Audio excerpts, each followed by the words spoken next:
The MoneroTopia weekly news segment is sponsored by WizardSwap.io, a non-custodial cryptocurrency exchange. First piece of news, we have Clint Russell tweeting, "I've never wanted to burn an American flag, but I might do it today now that Trump violated the First Amendment by making it illegal." Let's go ahead and see if we can sir, this is an executive order on flag burning. It charges your attorney general. Would you listen to this? This is very important. Flag burning. All over the country, they're burning flags. All over the world, they burn the American flag. And as you know, through a very sad court, I guess it was a 5-4 decision, they called it freedom of speech. But there's another reason, which is perhaps much more important. It's called death. Because what happens when you burn a flag is the area goes crazy. If you have hundreds of people, they go crazy. You could do other things. You can burn this piece of paper. You can, but when you burn the American flag, it incites riots at levels that we've never seen before. People go crazy. In a way, both ways. There are some that are going crazy for doing it. There are others that are angry about them doing it. Do you want to discuss that? Sure. So what the executive order does, sir, it charges your Department of Justice with investigating instances of flag burning, and then where there's evidence of criminal activity, where prosecution wouldn't fall afoul of the First Amendment, and instructs the Department of Justice to prosecute those who are engaged in these instances of flag burning. And what the penalty is going to be, if you burn a flag, you get 1 year in jail. No early exits, no nothing. You get 1 year in jail. If you burn a flag, you get, and what it does is incite to riot. I hope they use that language, by the way. Did they? Yeah, incitement. Incite to riot. And you burn a flag, you get 1 year in jail. You don't get 10 years, you don't get 1 month. You get 1 year in jail, and it goes on your record. And you will see flag burning stopping immediately, just like when I signed the Statute and Monument Act. 10 years in jail if you hurt any of our beautiful monuments. Everybody left town. They were gone. Never had a problem after that. It's pretty amazing. We stopped it. But this is something that's, I don't know, in a certain way, it's equally as important. Some people would say it's more important. Because the people in this country don't want to see our American flag burned and spit on. And by people that are, in many cases, paid agitators. They're paid by the radical left to do it. You talk to these people, they don't even know, half of them don't even know what they're doing. They say, I don't know, they gave me money to do this. I see the same things that you do. This headline is going to be President Camacho demands skycloth I think our worship. nation now is the most respected nation anywhere in the world by far. You saw that with the European leaders on Friday. You saw that with NATO, where they agreed to go from 2% no pay to 5% fully paid up, trillions of dollars paid, where they respect your president to a level that they jokingly call me the president of Europe. They call me the president of Europe, which is an honor. I like Europe, and I like those people. They're good people. They're great leaders. And we've never had a case where 7 plus really 28, essentially 38 countries were represented here the other day. 38 European countries were represented, European and other. All right. So the big story is they passed an executive order essentially making it illegal to burn a flag, equating burning flags with inciting a riot, right? That there could be no other interpretation, because that was always the limit. Right? Burning a flag is free speech. It's you know, it's a public expression. It's arguably the most what should be the most protected form of speech, which is political speech. And that's definitely an act of political speech, burning a flag, whatever your reasons may be. Now, do I want to see people? No. I would like if we were all, unified and proud of our country, proud of the USA. Is it an indication of good things when we see flags being burned? Probably not. But yeah, it's free speech, guys. I don't think anybody here on this show would disagree. Actually, I don't know. We do have a nationalistic arm to the Monero community, so maybe they are very much aligned with this. But real big picture. It's an indication of the overarching battle that's happening, right? Impending technocracy, the growing surveillance state, liberties being taken from us, right? And us thinking, or a lot of people thinking, Trump is the way towards more liberty, not less. But his actions speak otherwise. He freed Ross, right? That's the one thing that we could always hang our hat on and be like, all right, it was worth it. He freed Ross, but we're seeing a lot of other actions that seem to be taking us in the opposite direction of avoiding complete surveillance state, technocracy, growing state power. This whole thing is proof that the Monero community has failed. See, that executive order should be over tarring and feathering bureaucrats, not burning flags. See, until we see him passing an executive order that says tarring and feathering bureaucrats is not free speech, I think we just need to get a little more radical, you know? Exactly. It's burning. I mean, come on. How many Who do- for burning the Israeli flag? or the pride flag. Is there a difference between? I didn't know they were different flags. Here we go. Wait, we got Tom Massey's tweet. Flag burning, whether it's the United States flag or Israeli flag, is covered by the First Amendment to the United States Constitution. Neither Congress nor the president nor a judge can make it illegal. Thomas Massey always dropping the obviously the best tweets. He is. If anybody is aligned with liberty-preserving values, it's Thomas Massey. I don't know. How did this guy even get elected? Like, what is his district like? I want to just go visit his district. Is it just like, are people using Monero over there? Maybe that's where we need to have MoneroTopia, in Thomas Massey's district. Yeah, bring him to the show. I would love to get him on the show. I've tried. I don't know. I mean, obviously, that's the true litmus test, right? Let's see what he says about Monero. I think we've seen him say some things about digital cash, but yeah, disappointingly, I don't think we've ever heard him actually say the What for M-word. Congress? Maybe that's the solution to get him. Next story. Anna B found this. She said, "This is why Monero is so important for people." A programmer was sentenced to 15 years in maximum security prison in Russia for donating $500 to Ukraine. So I guess they were able to detect the donation that this guy made. This is brutal. A programmer was sentenced to 15 years for donating to Ukraine.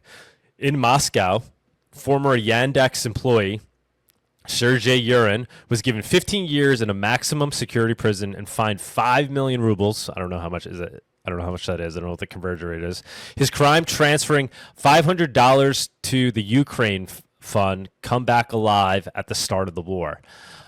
In court, the programmer refused to stand and pulled out a sign reading, "Putin Coolio. Putin is a dickhead. He does not deny the transfer and says he simply wanted to help Ukraine." Pretty ballsy of him, but yeah, would have been better perhaps if he donated with Monero. So Monero, we're constantly seeing it examples, given everything that's happening in the world, the growth towards more surveillance and censorship, all these examples of why you might need a Monero. Let's see, next story.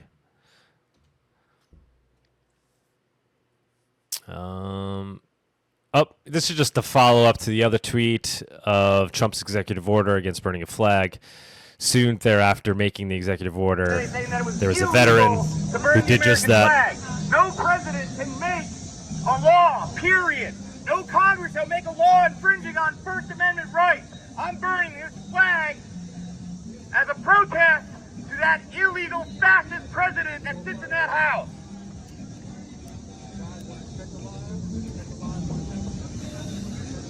Do this for every single one of you American citizens. We burn this flag in protest to that president who feels that it's his right to do whatever he wants, make whatever law he wants. That President Trump Look forward today. All right, there you go. There you go. Yeah, guy's exercising his First Amendment rights. Next story. ICE hunts down immigrants by spying on their wire transfers. So here you go. Yet another example of why you might want to use a Monero, right? And it's from all sides of the political spectrum, right? All different use cases, all different political causes. Everybody will need something like a Monero, whether you're on the right, you're on the left, you're a communist, you're a capitalist. Given the direction the world is headed, if you want to be able to,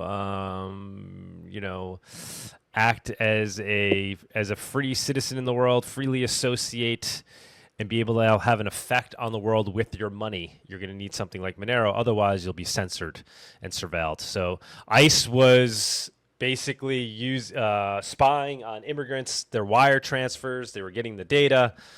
And then they were able to basically find illegal immigrants because of these wire transfers that were being made, and so they were surveilling and using the transactions to track people down. So maybe they should have used Monero. Next story. Seth, this is Seth for Privacy tweet, pretty hilarious, and said how many see the letters POS and go off into a tailspin without actually reading the proposal.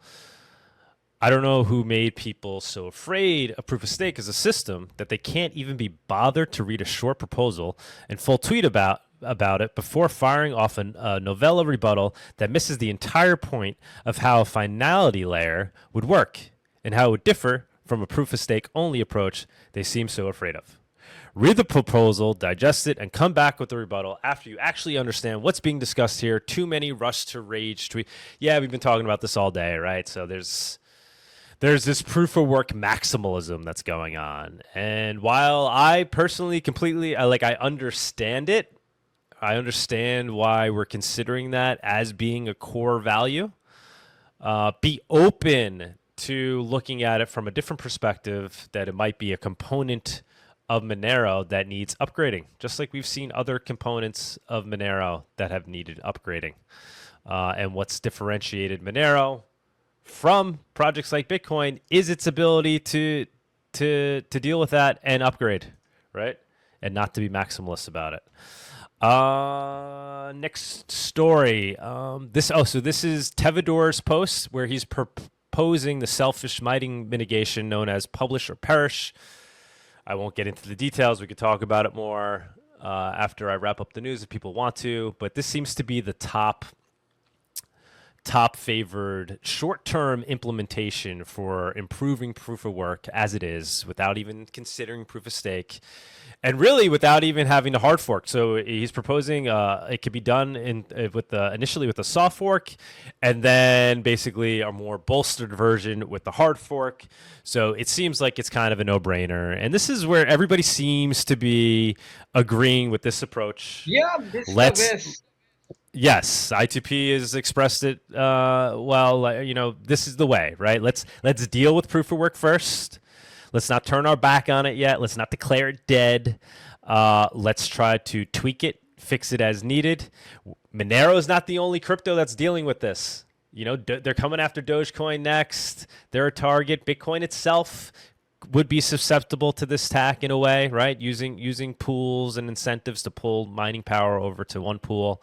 So let's figure it out. Let's figure it out and implement it. If you don't mind, I think that there's something with what we're looking at right now that undermines all of the haters about bringing in other crypto projects to MoneroTopia. Yes. I don't know that Tevador, actually, come to think of it, when you look at his references, I can confirm that he is in fact citing the work of other chains and other ideas that have existed since way back yonder during Bitcoin lore days, right? And the thing is all of these people who are saying we should not be welcoming Zcash or whoever to MoneroTopia, a lot of them are also getting behind this proposal, which is ironclad proof that we should be having people like Zcash and Xano and all of these other projects at MoneroTopia.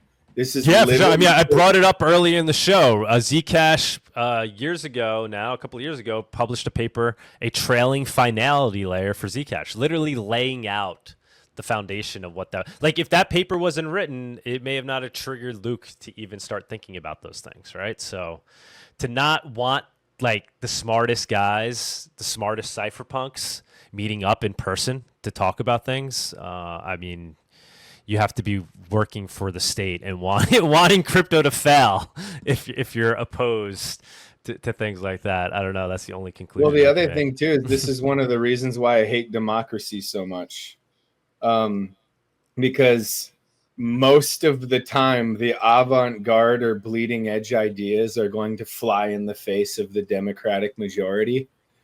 And a lot of what is being proposed by the selfish mining mitigations in that paper are stuff that 2 MoneroTopias ago were anathema.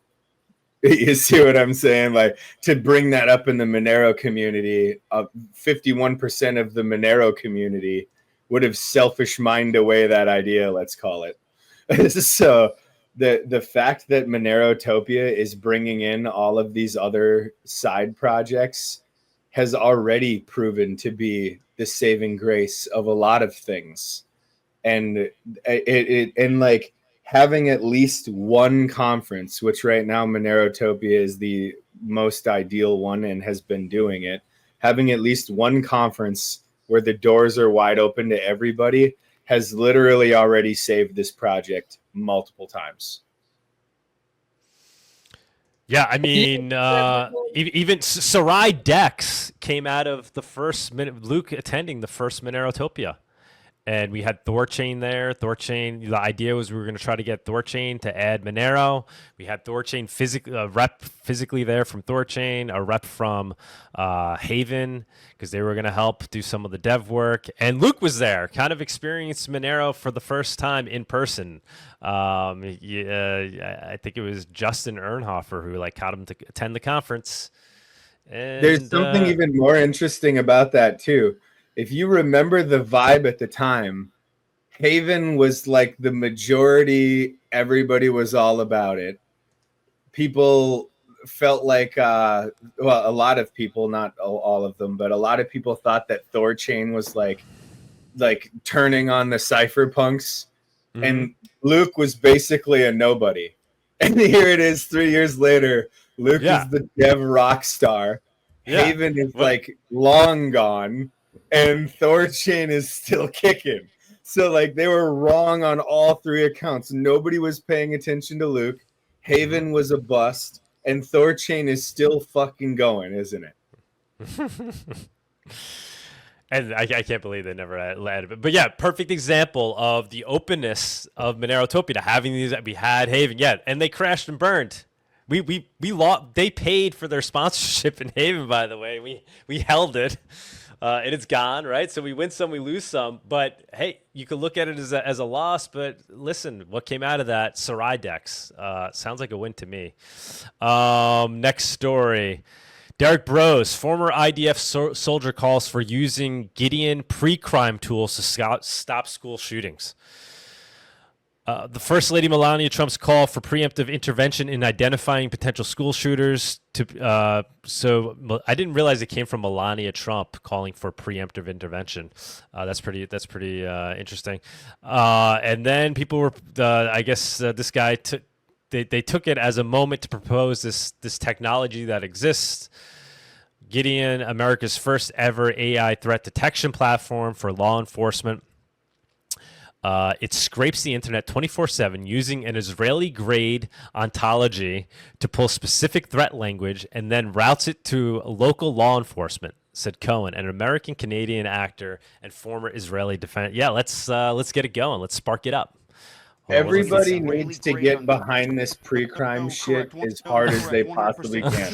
Wait, let's hear this. Let's hear this. Hold on. About to launch Gideon, America's first ever AI threat detection platform built specifically for law enforcement. It scrapes the internet 24/7 using an Israeli-grade ontology to pull specific threat language and then routes it to local law enforcement. It's a 24/7 detective. It never sleeps, and it's going to get us in front of these attacks. Would it have picked up on this, do you think? 100%. I wish my program would already be up. We're not launching until next week. I've got a dozen agencies on board, Trace. I just unloaded a major Northeast agency with over 2,700 sworn. This is America's early warning system. Lieutenant Mark Evans. No, correct, 100%. And she's one. Minority Report is here, guys. Look, we need to get behind this technology. We need to jump in this pool with both feet. Because first off, this guy is lying to you. This technology has been used many, many times on many, many levels. And they always shut it down for the same reason. And it's because it becomes horribly racist. So it's like every time they've ever fired up one of these pre-crime systems, it ends up like super hardcore penalizing black people.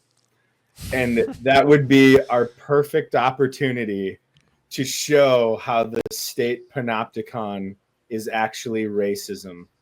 And like, so we need to jump in with both feet and we need to say, pre-crime me harder, government daddy. I need more pre-crime in my life. And just watch it fail so spectacularly and blow up in their face so horribly that it sets back the tyrants by like 20 years. And it'll probably grow Monero as well. It will definitely grow Monero. You mean like the AI that Taco Bell decided to not use because people were ordering 18,000 cups of water and couldn't get it straight? We need 500 Tay AI pre-crime units running around molesting black children. Like, this is going to be the most spectacular failure ever. It would be beautiful. All right, let me keep it moving here. Next story. Kraken incident report.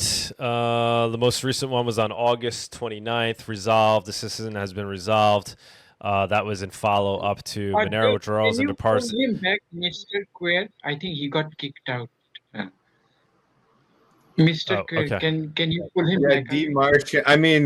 Mr. Queer. There we go. Mr. Queer is up there.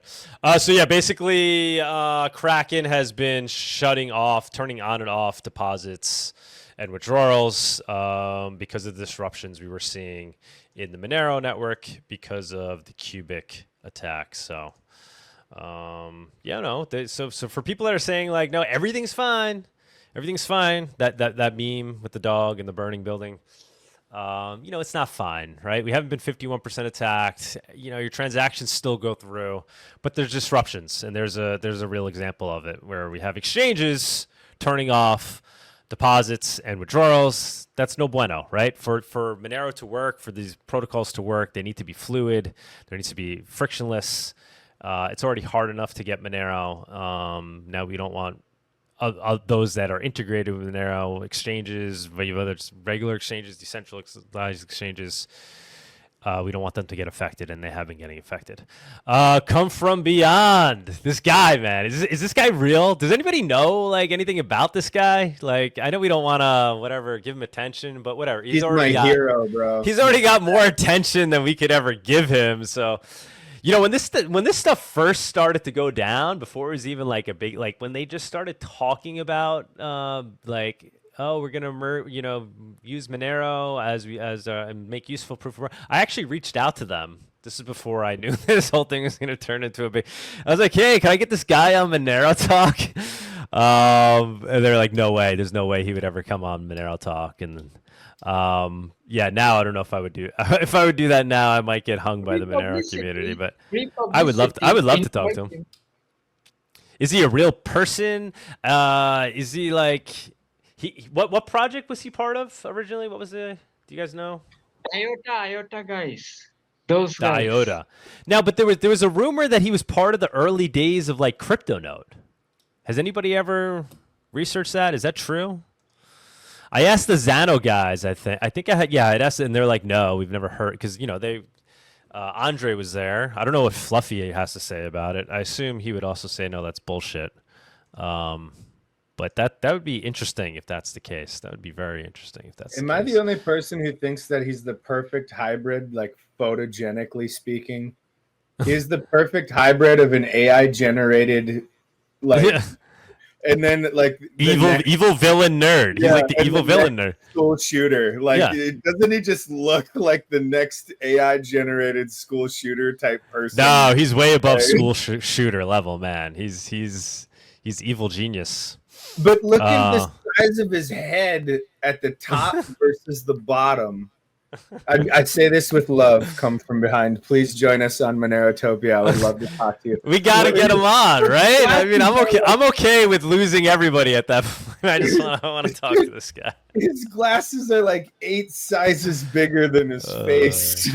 No, it's because he's got big brain I'll be ideas. honest, I don't think he will come face to face, but yeah. No. He wouldn't. But what's interesting, so here's the story, though, of this week. Everybody knows what's going on, but what's interesting is the tweets he's been putting out lately. Like, he's trying to push Monero towards proof of stake, which is interesting. So you guys can conspiracy theory around that. I heard Monero is considering to add a proof of stake element used for checkpointing, but basically he was saying, yeah, if you guys add this, I'll be able to essentially there'd be some attack where I can get around it. By trying to keep proof of work, you constructed 2 complex mechanisms with many potential attack vectors. So he's basically saying, here, I'm giving you guys advice. Like, if you want Monero to continue to exist, he's saying it has to move to proof of stake, which is pretty bold, but he's done some pretty bold things. And then his other tweet was, I saw several this is funny actually. I saw several proof of work apologists in Monero threatening to dump their coins on Monero's proof of stake fork if migration to proof of stake happens. This threat is very serious and may indeed influence community decision making, making them stick to proof of work. So basically, he's saying he sees this threat that people are saying, I'm going to leave Monero if we move to proof of stake. So he's trying to come back. He's basically trying to preemptively prevent them from saying they even want to do that by doing this. He's suggesting that Cubic will publish or that somebody should publish a proposal to the Cubic Quorum asking to attack the proof of work fork after the proof of stake one is launched, which is so to preemptively state that if you do in fact fork, if Monero implements proof of stake and a proof of work chain forks off of it, that he's already saying that they will attack it. It's unknown if the proposal will be accepted, but even possibility that it may be accepted is enough to protect against proof of work Maxi's threats. So by the way, as far as I can tell, that would absolutely work. Like, right? Not only that, but he would almost certainly be able to 51% attack the entire network and just shut it down immediately. Like, and that's one of the things that makes me laugh about certain characters within that. It's like they're trying to draw these hard lines as if you could possibly draw those hard lines. If let's say like 25% of the Monero community goes all in on switching to like a hybrid or a proof of stake model, even if only like 70% of the people stay on there, well, I doubt that they have 70% of the mining power. They probably have more like 30% of the mining power. So you're leaving 30% of the mining hash rate on the table for the proof of work only blockchain. And then the other 30% is already owned by Cubic. So all right. So the more interesting part of this, like, why is he so passionate about steering Monero towards proof of stake? Is he essentially a white hat who's looking to save Monero and bolster it and make it stronger against? Probably Gray. Yeah. Or is he just I wouldn't a scammer? be surprised if like maybe there's some kind of Fed involvement or whatever, but all of the evidence that I've seen points to either it's like a consortium of people, probably not just one dude with like a face guy, or far more likely he's a gray hat, like for the lols shit poster kind of person who sees serious weakness and he's taking advantage of it.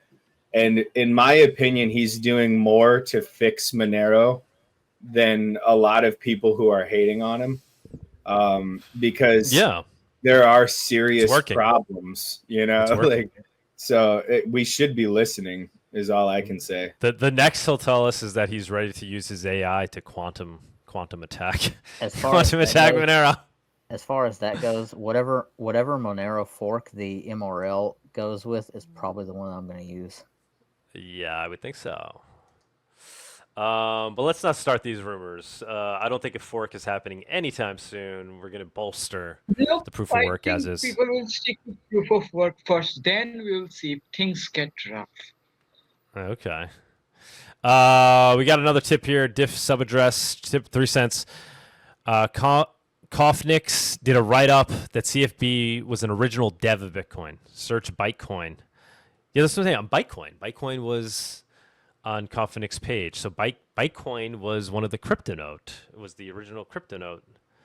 But Bytecoin was also the scam, wasn't it? Yeah, so I'm saying. So, but this guy's saying how he's an original dev of Bitcoin. But he's saying, search Bytecoin. Yeah, so I think he was involved in Bytecoin. That's what I'm saying. But the Zano guy didn't know. Andre, I'm pretty sure he said no. He's never heard of him. So you would think he would be familiar with that since he was part of that group. There are no scams in crypto. There is only people not doing their homework. Crazy theory. I want to say something. It could be that Satoshi, Nicholas Van Saberhagen, as well as Mimblewimble author, all three of them could be somehow related to a benevolent, means a friendly intelligence agency, maybe to compete with China, or it could be the Chinese to compete with America. I don't know. It could be that. Just a crazy idea. It's not that all intelligence agency they will be malicious. Like in the early days when Reagan was in power, it was all anti-communism and anti-socialist infiltration going on, and then the socialists took over. So yeah, it could be that some friendly guys were involved from the intelligence community early on, either through Satoshi, either through Monero's work as well as Mimblewimble work. So it could be that. So yeah, I have seen Satoshi Nakamoto being interpreted as standing for Central Intelligence Agency, which I'm sure we've all seen that. Next story, breaking. Palantir just took over the CDC. Here we go, guys. Another example of Trump administration overall moving us towards technocracy, not further away from it. Jim O'Neill has been named the new CDC director. We're all excited for RFK Jr., right? He's anti-vax. He's putting in a new CDC director. Who is it? It's basically an ex-Thiel Foundation director. So a Peter Thiel guy. He's on Team Thiel. He's on Team Palantir. Former partner, Peter Thiel's Mithril Capital, longtime Thiel insider. Championed FDA reform straight out of Thiel's playbook. The CDC isn't public health anymore. It's Palantir's health department. There you go, man. We've been seeing it. It's happening in front, and nobody's saying anything because it's all the Trumpers. All the Trumpers are going along with whatever Trump is doing. They see him as the freedom and liberty guy as he takes away our freedom and our liberty. Minority Report happening in real time, and it's happening under Trump's regime. So